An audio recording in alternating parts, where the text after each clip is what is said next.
Good evening, everybody, and welcome to our final Northern Crime Syndicate event. Delighted that you could join us this evening. Can you please keep your camera switched off and also your microphone on mute throughout the interview? That would be absolutely fabulous. Delighted today we have the wonderful Judith O'Reilly with us. I'm just going to read you a little bit about Judith from the back of her latest book. Judith O'Reilly is the author of Wife in the North, a top 3 Sunday Times bestseller and BBC Radio 4 Book of the Week and the Year of Doing Good. Judith is a former senior journalist with the Sunday Times and a former political producer with BBC Two's Newsnight and ITN's Channel 4 News. Her first Michael North thriller, Killing State, was widely praised by thriller writers around the globe. And we've also got her second book here, which is Curse the Day, which we're going to talk about today. So, good evening, Judith. Thank you for joining us this evening. And we'll kick the ball off with asking, how did you become an author? Hi, thanks very much for having me. How did I become an author? Well, I used to be a journalist. So I worked for the Sunday Times and Newsnight and Channel 4 News. And when you're a journalist, you're kind of learning how to tell stories every time. And I think that I found a diary actually not long ago, and it was from 1990. And I'd written down in 1990, I should think of a plot and I should write a book. But I kind of got distracted by the journalism because I really loved it. And that was enough for me. So I had to sort of leave my staff job on the Sunday Times before I actually made the time in my life to write.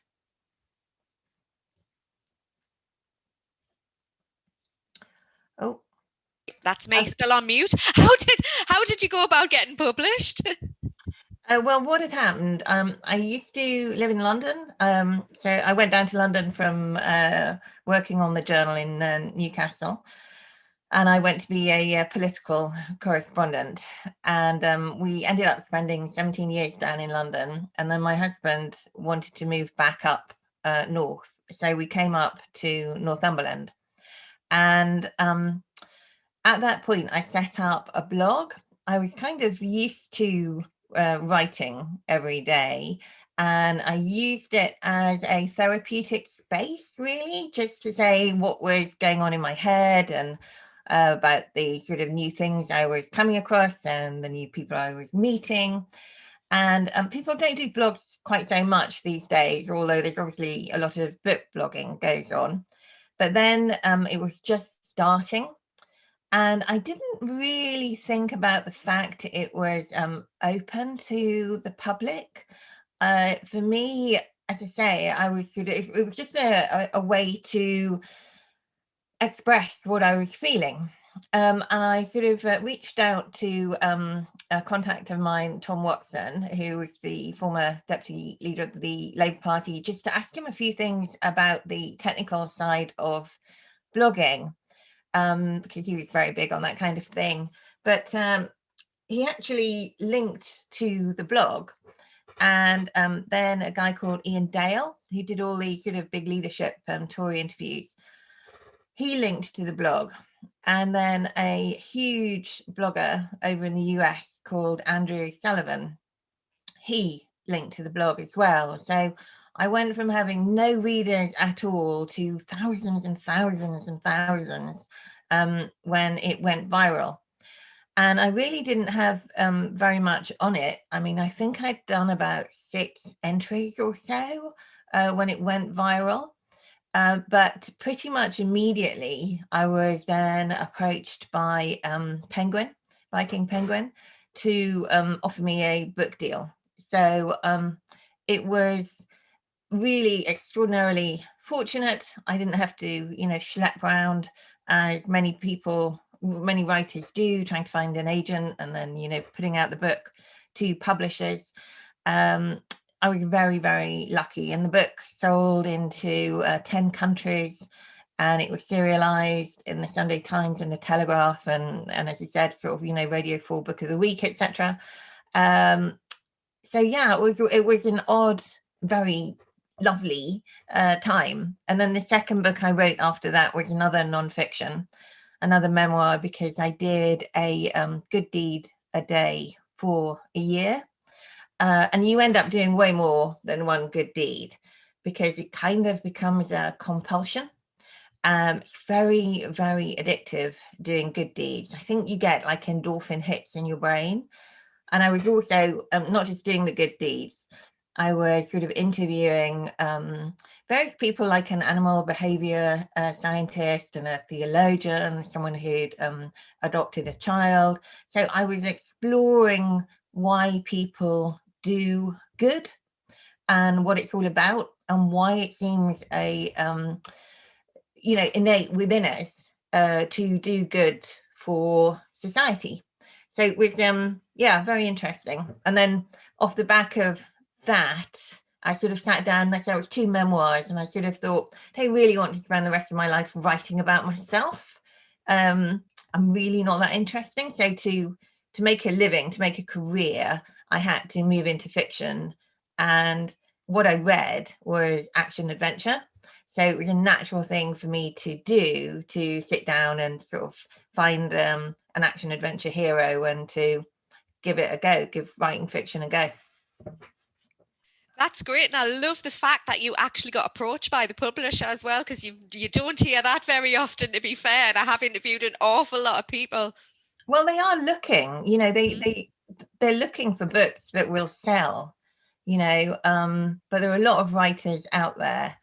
And I'm sure nowadays they're probably looking on Instagram and TikTok and all that kind of thing for people as well, Oh, it's excellent. Excellent story. So what does your writing day look like? My writing day. Well, I do a full day. And then if I'm on deadline, I go into the evening. I do write 7 days a week, but I'm kind of balancing that with a family. So I've got 3 kids, and I've also got a elderly frail mum. So there are interruptions during the day. But yeah, I mean, so the first thing I do, obviously, once the kids go out, is I take my poodle for a walk. And then when I come back in, I have a coffee. There's a kind of ritualistic element. I've got I think you call them a mocha sort of pot, and I get it ready and I get my head in the right place, and then I carry it into my office and I just start. And then obviously when the kids start sort of, washing in, then I break, go see, who's had what kind of day, and then I'll come back to it. So. And do you set yourself a sort of how many hours you write, or is it a number of words that you write? Good question. No, it's not really a question of hours, but I do like to feel I've done a good day. You don't always do a good day writing because there's other elements, to a writing career. So, before I had this conversation with you, I was in a Zoom meeting with, my publisher, someone else from the publishing house, my agent. So that kind of thing is work. And I'm aware sometimes, my husband looks at me sort of reading and he thinks that I'm like, reading a book, and I'm not really doing what I'm supposed to be doing, which is, writing on the page. But actually I'm reading because I've committed to someone to read their book, and I have to do that, so you can't beat yourself up. I mean, I think when you write and it's really not coming, then I think it can be counterproductive. I think at that point you're allowed to divert your energies to something else. And if you write and, it's just like coming on the page and it's just astonishing. Well, I mean, not that it's that astonishing, but if it's right, if it feels good and it feels like something's happening, you'd be very foolish if you broke off and walked away. But that doesn't mean to say that there aren't many occasions when, a kid comes through the door and I do have to leave it. But as I say, as a writer, you've got to be pretty flexible. So what kind of writer would you describe yourself as? Would you say you were a plotter, or do you sort of fly by the seat of your pants? I am I'm such a plotter.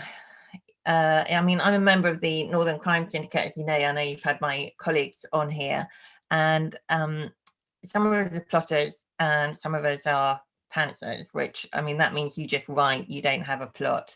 And writers who are like that sort of think that they themselves will be bored if they know what's going to happen.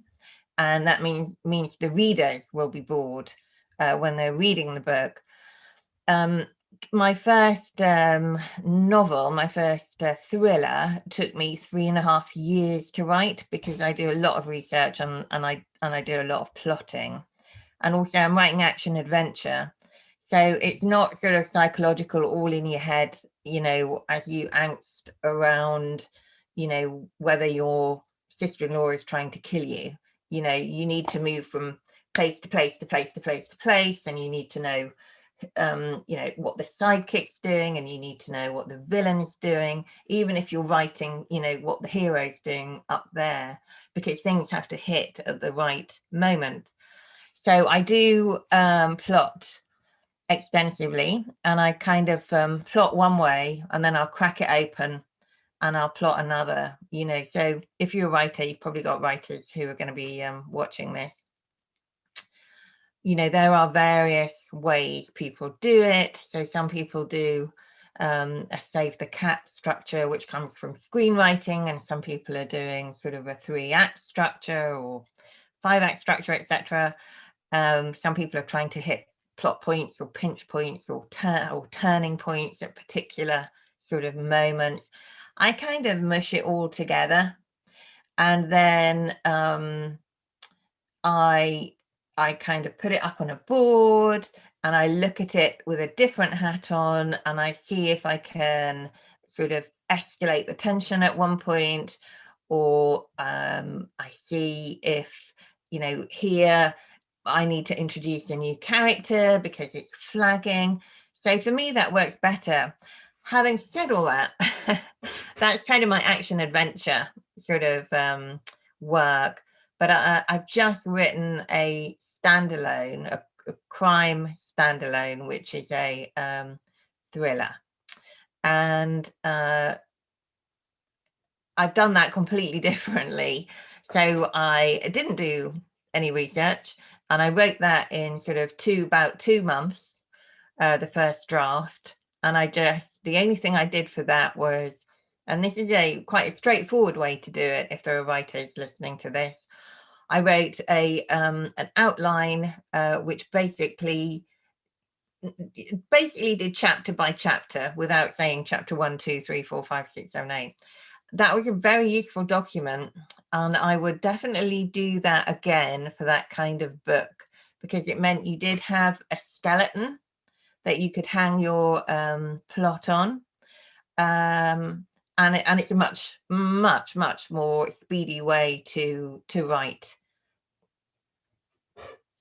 Do you think you'll use that again for one of the Michael North books, or do you think you'll just stick to your tried and tested? Well, I'm in the middle of writing my third Michael North, and I'm kind of doing, so unusually for me now, I'm writing 2 books at the same time, which I don't normally do, and it's slightly wrecking my head.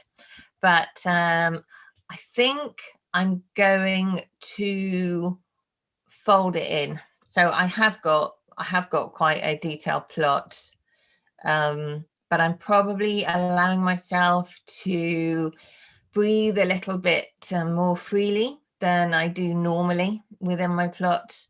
But of course, that too comes with experience. So the more you write, the more you can trust yourself in where you're going and how fast you're going and who your characters are. So you know, you can't overlook that as well when you write. I mean, Killing State, although I'd written 2 non-fiction books before, Killing State was my first published fiction. I have actually written a an unpublished fiction book as well, but that was terrible, and that's never coming out of its drawer.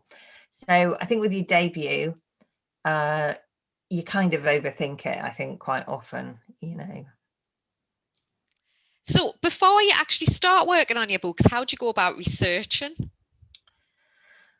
Well, as a former national journalist, I am really interested in current affairs and the world. So my books do fold in politics, and also as a journalist, you're kind of trying to second guess how stories are going to go. So for me, I follow events, and I follow technology, and I follow defense, etc. And when you're a journalist, you kind of you can see this story in a pile of documents, and it's a similar kind of thing really when you're a writer in terms of ideas. I kind of can feel my way through to what might make a novel or make a story, and then you take that element and you read around it, read into it. You read books and you read research papers online, etc. And then if you've got enough, that's the moment when you talk to a couple of experts, and most people are pretty good at talking to you if you explain what you're doing. And then really, if you talk to an expert, they will give you far more than anything you'd actually, read in a document. Yeah, so, and I also speak to experts once I've completed the work, and just to make sure that I'm not going to make a fool of myself and get something really wrong. That's excellent. I'm going to move on and talk a little bit about your book now, Curse the Day, because it was fabulous. If you haven't read it, here it is. It's brilliant. You have to give it a go. Can you just tell us a little bit about the book? Yeah, Curse the Day. So this is the hardback. Well, it's about AI. My central character is called Michael North, and he's an action hero. But the difference between him and a lot of other action heroes is he's actually wounded. So he's got a bullet in his head. He's a former soldier. He was injured in combat, and the bullet kind of represents sort of, our own mortality, the fact that we've all got to die. But for Michael North, I mean, he knows that, to his core. If he's hit or he falls the wrong way, he could die like that. So for him, it's all about making his last days / weeks / months / years, he's only 27, really mean something. So for him, that's about doing his duty. So in the first book, Killing State, which is here, he's working as an assassin for an extra governmental agency. And in Curse the Day, he's working for MI5, an offshoot of MI5. And he gets drawn into a conspiracy about artificial intelligence. So AI is really interesting, okay? And it's one of the big challenges humanity has facing it, in the years to come. I mean, we couldn't have predicted this pandemic. Well, I suppose some people did predict the pandemic, but there are some things we can predict, and AI reaching consciousness is one of them. It's a matter of opinion, really, how long it's going to take to do that. So at the minute, we've got AI everywhere. We've got AI in our phones, and there's AI in terms of medical data, AI in everything. But it kind of does what it's told to do. Whereas in Curse the Day, the AI reaches consciousness, i.e., humanity is not the only intelligence in the universe. There is another intelligence in the universe. And from that, when that happens, right, when we have an intelligence in the universe, not ours, okay, then you're into all kinds of consequences for that intelligence. When that intelligence grows and gets superior to humanity's, how will it regard us? How will it treat us? So it's big, and obviously worth billions when that kind of development happens in, in a AI. So a computer scientist and his wife, who's an ethicist, can barely say that, but there you go, developed this AI and it's stolen. And Michael North is brought in to protect the scientist and his wife and also to recover the missing AI. And mayhem ensues, basically. It is a fabulous book, and I love the AI element of it. It was just a great read. As I said, if you haven't read it in our audience, you really need to. It's brilliant. The title, what significance does that have to the book? The title is really a nod to book one. You don't have to read the books in order. You can read them, separately, one without the other. But in Killing State, without giving the plot away, Michael North vows to make people regret that he exists, make people curse the day that he was born. And so it's a riff on that, really. But it's also looking to, as I say, this day when AI reaches consciousness. Did you find it more challenging to write the first Michael North book, Killing Time, or this one? It was. They're both. I mean, writing is pretty agonizing. I mean, all power, to the elbows of those writers who say they really enjoy their day job. People occasionally ask me if I enjoy it, and and the answer is often no, because it's really hard work. It's daunting. It can be thankless. You have to be very prepared to kind of be your own cheerleader and not need reassurance from other people that you're doing a great job, because you spend so much of it on your own. I mean, I met a great writer, Barbara Taylor Bradford, Dame Barbara Taylor Bradford, Right. probably is now. Is she a dame? Probably. Like a few years ago, at some charity tea thing, and I said to her, I found being a writer very lonely. And she said, solitary. Right, there's a difference, okay? So, yeah, Killing State was hard insofar as it took me so long, and I had to get my head around various things to do with computing and what have you. Curse the Day, I wrote much quicker. It was probably a year. I had to get my head around AI and a bit of military tech. What probably made it easier is when you're writing a series, you know your characters better and you probably like them better. So it's quite nice to spend time in their company. Yeah. So we've talked a little bit about Michael North, obviously, your main character. How did he come into being? Was he just in your head one day, or is he based on anybody, or how did he emerge? Well, it's hard to write an action adventure hero now from a standing start and get away from or out from under the shadow that's cast by Lee Charles Jack Reacher, because it's such a sort of massive cultural phenomenon, really. And I didn't want to write a sort of very gung-ho military guy, some ex-SAS guy, because that's not my background. So Michael North is a former soldier, but he's a kind of, former squaddy. And as I say, sort of, left injured when very young. And one of the, I went on a writing course and we were just talking about, it wasn't for crime, like right at the start, actually, I'd had my 2 nonfiction published and I was just thinking about what to do next.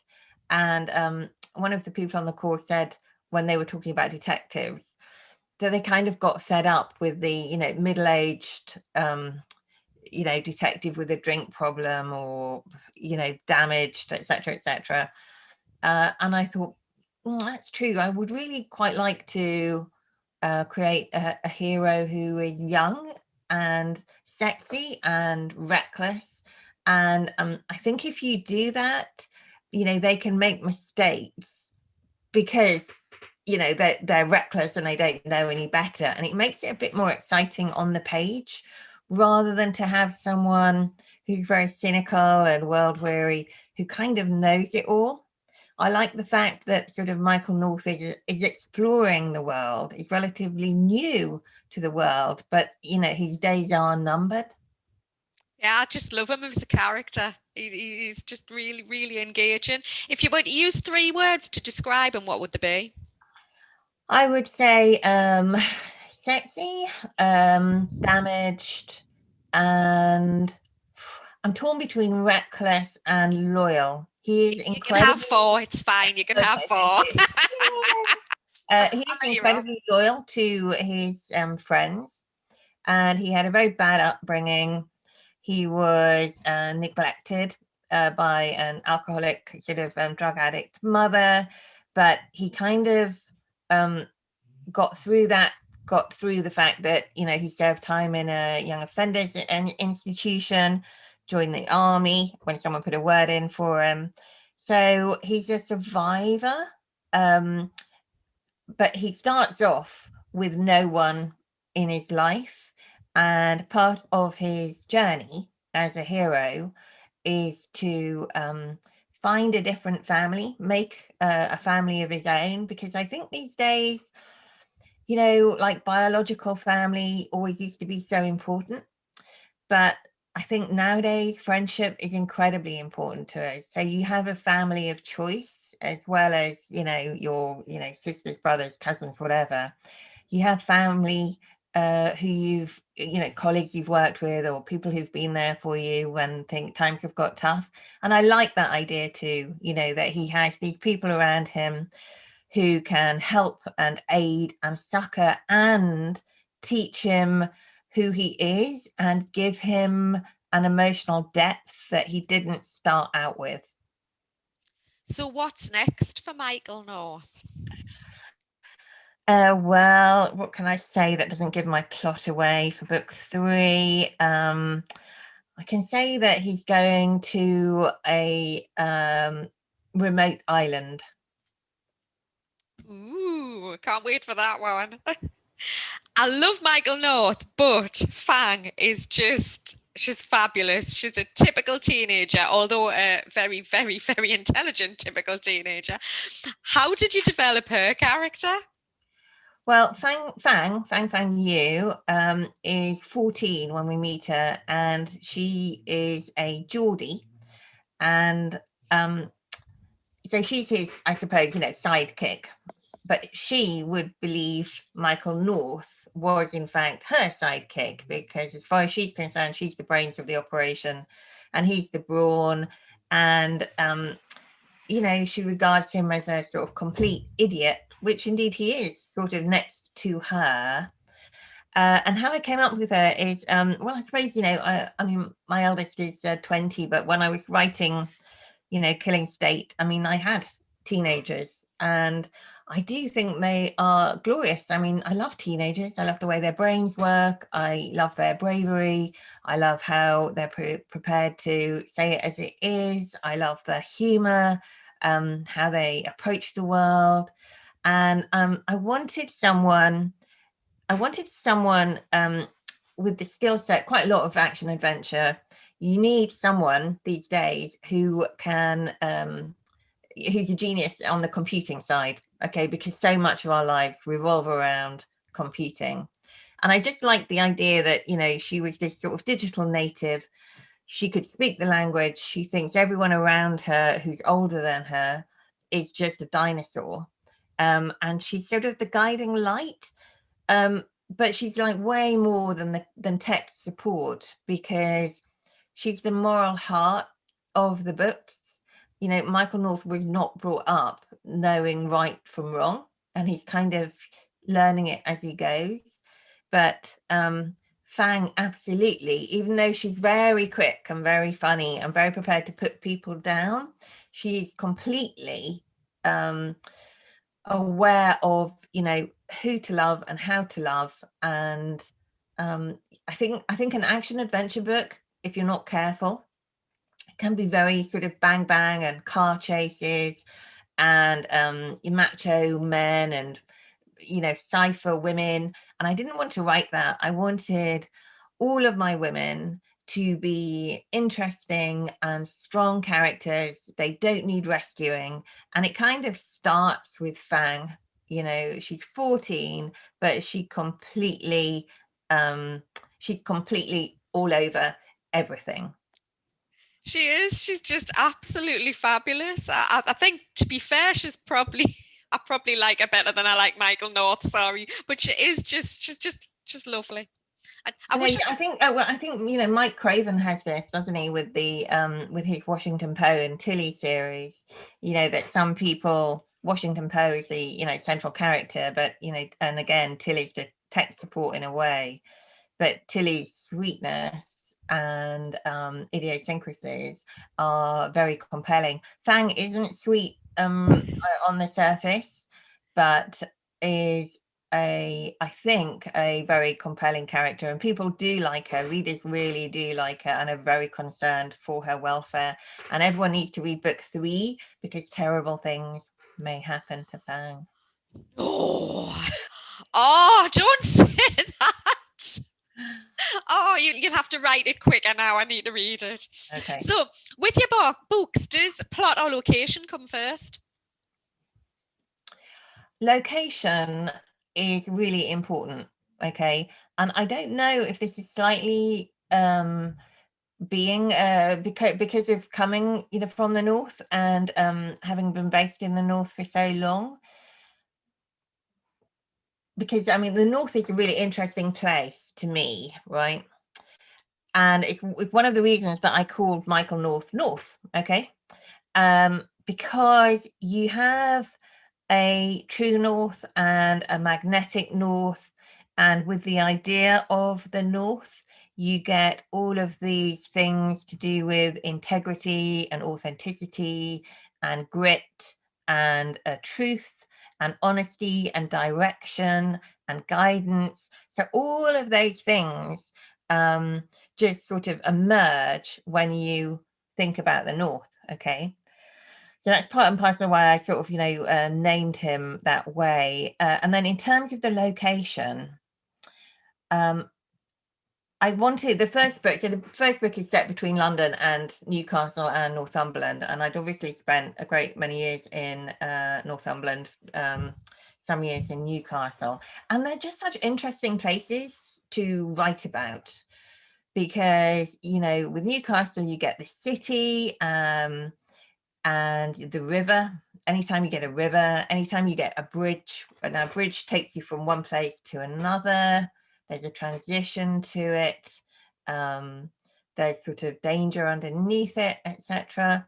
And then Northumberland is obviously stunning, right? So, and you get seas and islands and, you know, remote moorlands, etc. So you have a huge amount of scope. I did, however, have a problem with 2 locations in terms of, are they schlepping up and down? Do they need to go back up? Can I make it in London now? So that was tricky because, as you know, you're supposed to have a crucible. So you keep your characters in like this cauldron of action and you seal it up, and that intensifies the tension, yeah, when you're writing, when you're reading. So for Curse the Day, I kept the action to London, and I like Dan Brown's stuff very much. And for Dan Brown, location is really important, as we know, and he goes to all these exotic places, and, you know, Florence and Barcelona, etc., etc. And location becomes like a character in his books. So it's not quite like that, but I did think really hard about the most interesting locations in London. And then I based my scenes, particularly the action scenes, in those interesting locations. Because if you have an interesting location, you're halfway to making that scene work before you've written anything. Yeah, because Because in the description, if you don't just write a description, you write about a location by someone doing something within the location. So it's actually a different challenge again with book 3, writing it on an island, because there's less scope, which means the emotion and the plotting has to be more compelling, because I can't have him do a car chase, you know, via the House of Commons, or I can't have him leap from a tall building or plunge into the Thames or whatever. Actually, I do have one plunge into the Thames, but that's by the by. I'm allowed one. Talking about the different scenes, there's one scene in Curse the Day that's actually set in the sewers, and it's really, really realistic. How did you go about researching that? Yeah, the sewers. I really enjoyed writing the sewers. I mean, I suppose sort of, when we studied history, we all learned about the Victorian sewage system and engineering and bricks, and we all know that it's kind of overwhelmed now. So what I didn't know, though, until I started researching it, was, there used to be a river called the Fleet, which ran along where sort of Fleet Street was. And I used to work in Fleet Street on a Sunday when I was a journalist. So I was intrigued by the idea that there were lost underground rivers running through the capital. So I kind of took that idea, and instead of the sort of small sort of tributary that it is, I kind of stoked it up, so that you have a proper river, running underground. And that means that they've got to cross it, get through it, avoid being drowned in it, etc. Yeah, and it really was a river, hundreds of years ago, that, there's sort of descriptions of people throwing sort of, dead animal carcasses in it, but obviously then it was sort of higher, or, the buildings were lower down. Yeah, so I think what you're trying to do, or what I'm trying to do writing action adventure, is there are a lot of cliches when it comes to action adventure. And we've all seen those sort of, tenner-penny movies, car chase, and a car overturns, and you're like, yawn, but you're watching it because you really like Steven Seagal or whatever. So what you're trying to do, or what I'm trying to do with action adventure, when it's on the page, so you don't have the visual screen, everything's happening in people's heads, is if I'm doing something which might be a cliche, if you actually said, I'm doing a car chase now, I'm trying to make it original, or I'm doing a chase with the bad guys sort of trying to track down and kill the good guy. Okay, yes, bad guys have to try and kill the good guy, or it would be a very dull book.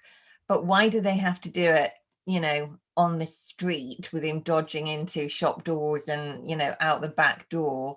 Why can't they do it differently? So why can't they do it through the, sewer system?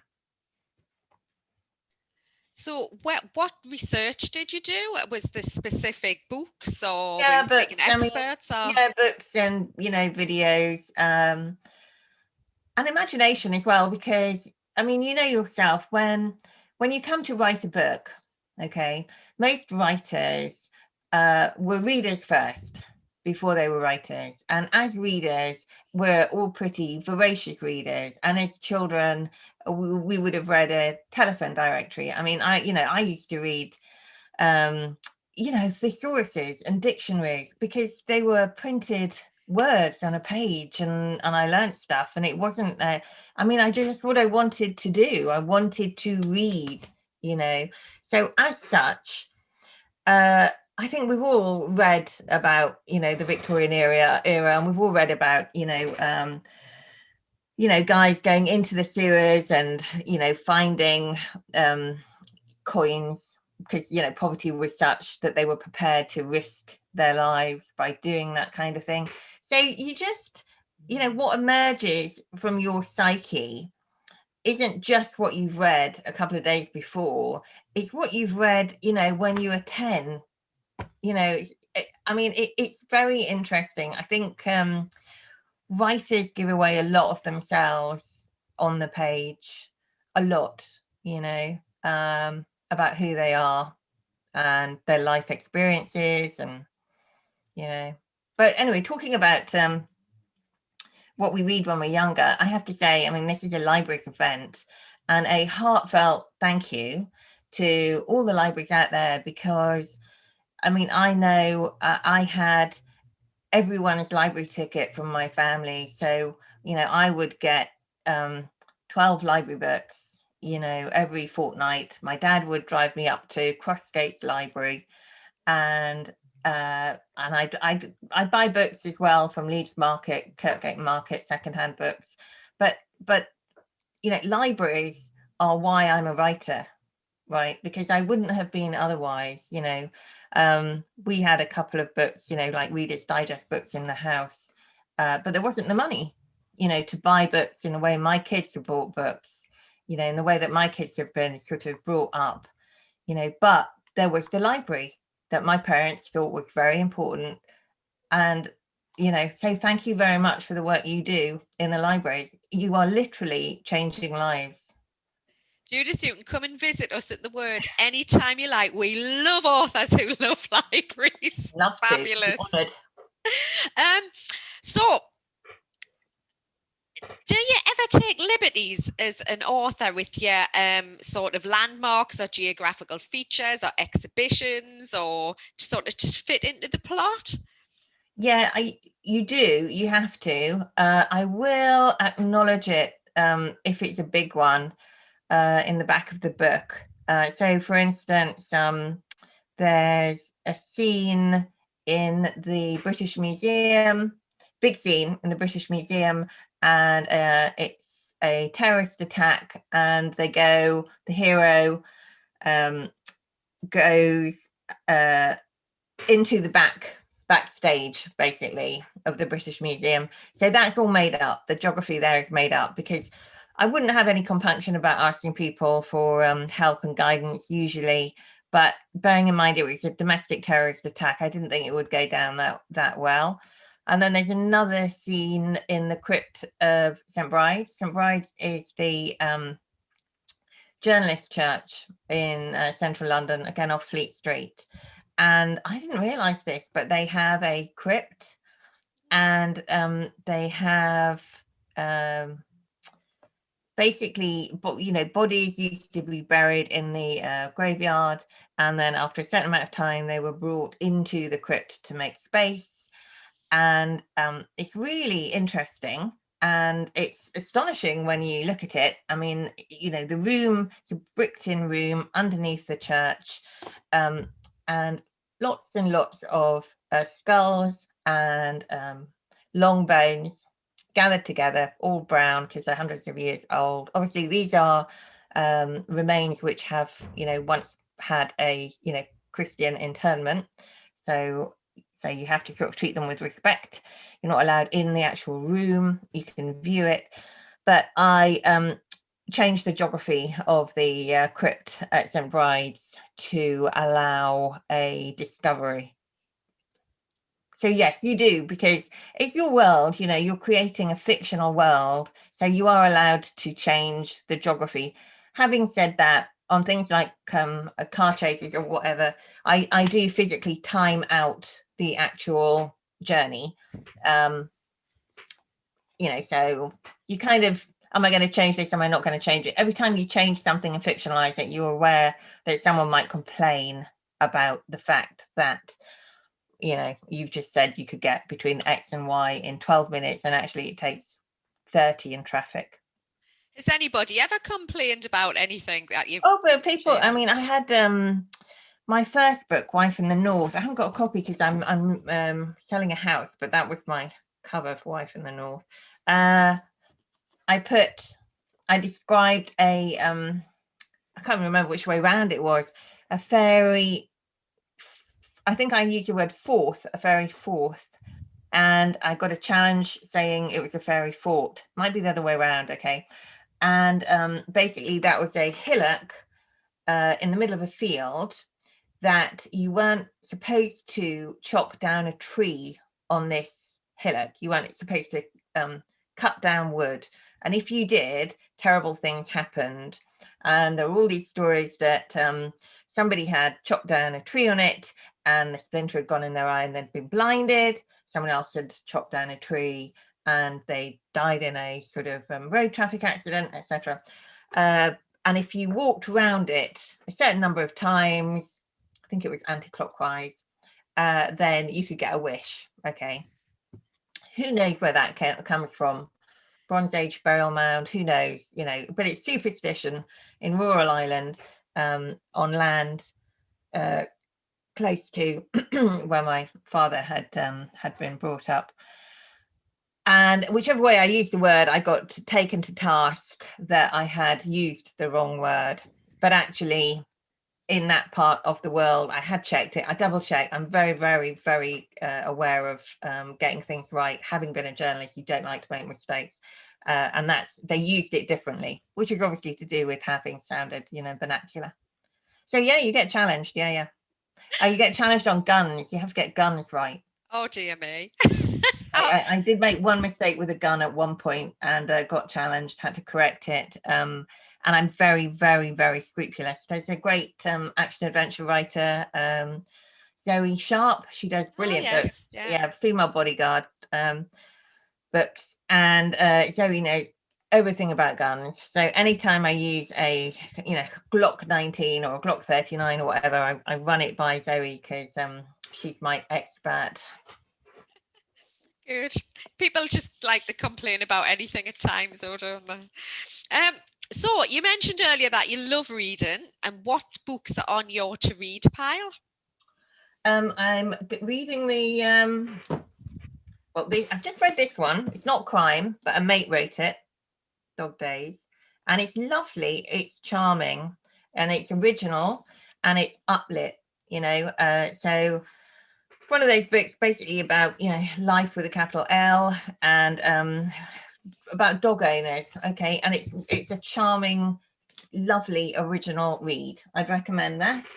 Have I got this one with the Galley Man?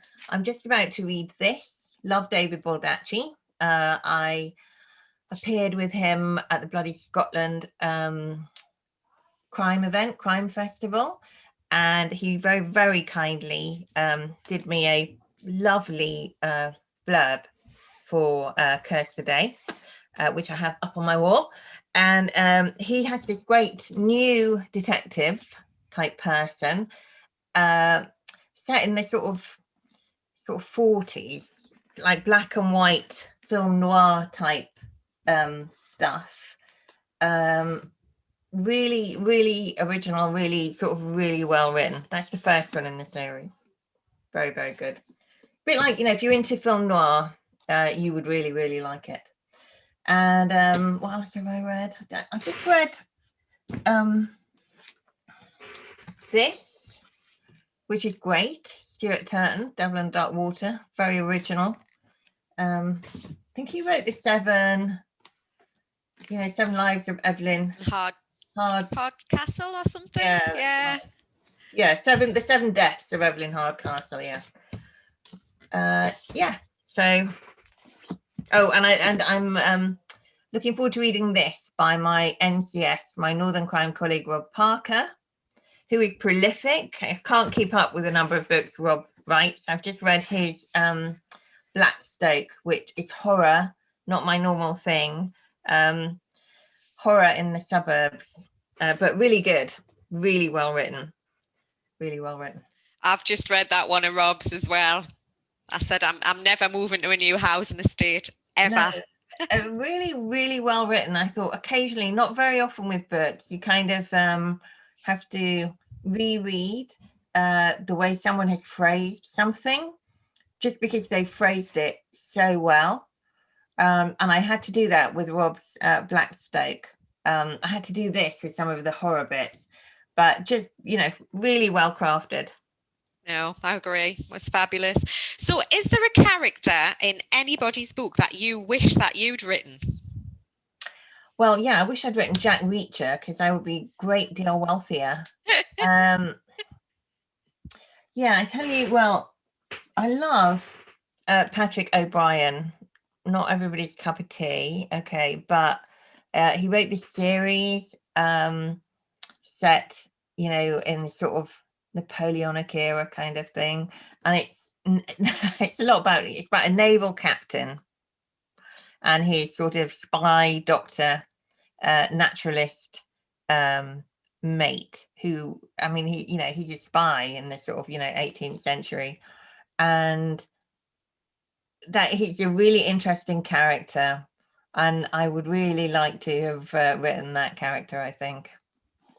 Dr. Stephen Maturin. Excellent.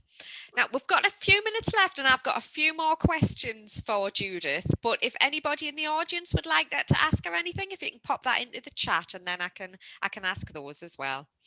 So, as a writer, do you wish you'd done anything differently? Yeah, start earlier, I think.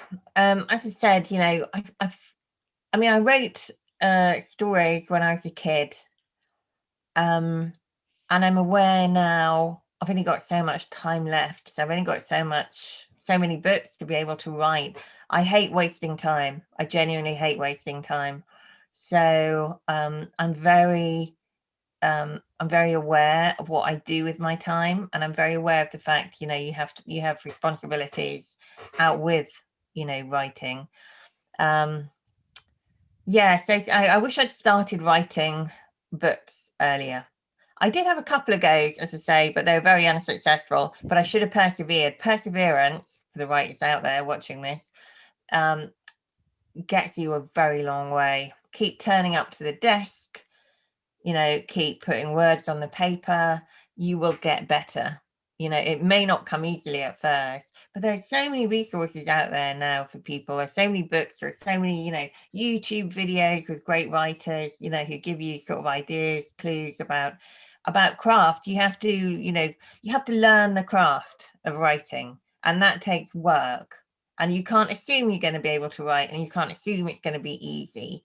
That's the mistake I made with the book that's in the drawer that's never seen the light of day. I presumed, because I was a journalist, because I had written a very, very successful non-fiction book, and because I read all the time, that I could just sit down and write a novel. And I wrote a novel, and it was incredibly pedestrian and incredibly dull.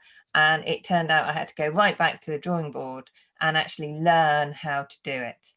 I had to reskill, retrain, and you have to be prepared to do that and put the work in. Do you prefer writing non-fiction or fiction? Now, I prefer writing fiction. Having said that, if I got an idea for non-fiction, I would do it. But at the minute, I'm trying to, you know, I'm trying to create something within the crime and thriller market. So it would be a diversion if I wrote non-fiction. And for non-fiction, you have to have a big idea, and then chase it down, and you know, like, you know, sort of an idea like clouds or soil or blood or whatever. I can't think of anything I'm interested enough in to spend a year of my life doing that. Whereas you get so much freedom when you write a novel, and there's so much satisfaction when you write something in a way that nobody else could write, or you sort of give an insight emotionally that that is unique to you, and it's kind of worth the pain to be able to do that. Yeah. So I've got one last question for you, because we don't have anything from the audience, and it's just for a bit of fun. You're stranded on a desert island. What 3 books would you take with you, and which author would you take with you? 3 books I take with me. I would take I'd take a guide to the constellation of stars. I would take an SES handbook for survival, and I'd probably take the Bible, because it's surprising how often I reference the Bible in my writing, and I'm constantly having to check things, and I'm not a religious person, but it kind of soaks into you when you've been brought up in a religious household. And yes, those three things. I think three books I would take with me, and the writer I would take with me. Difficult one. I think I would take Margaret Atwood. Oh, right. Good choice. Good choice. Well, Judith, it's been an absolute pleasure talking to you this evening, and it's been a pleasure talking to all of the Northern Crime Syndicate over the last 3 months. It's absolutely flown over, I've got to say. So thank you so much for taking time to come and talk to us this evening, and I do hope we can get you down at the Word once we're allowed people back in our buildings again, which hopefully will be sooner as opposed to later. And thank you to our audience members for tuning in as well, and there's lots of other events on the Word's website, so please do have a look at that. Thank you, everybody, and good night. Thanks, guys. Thank you. Thank you for having me.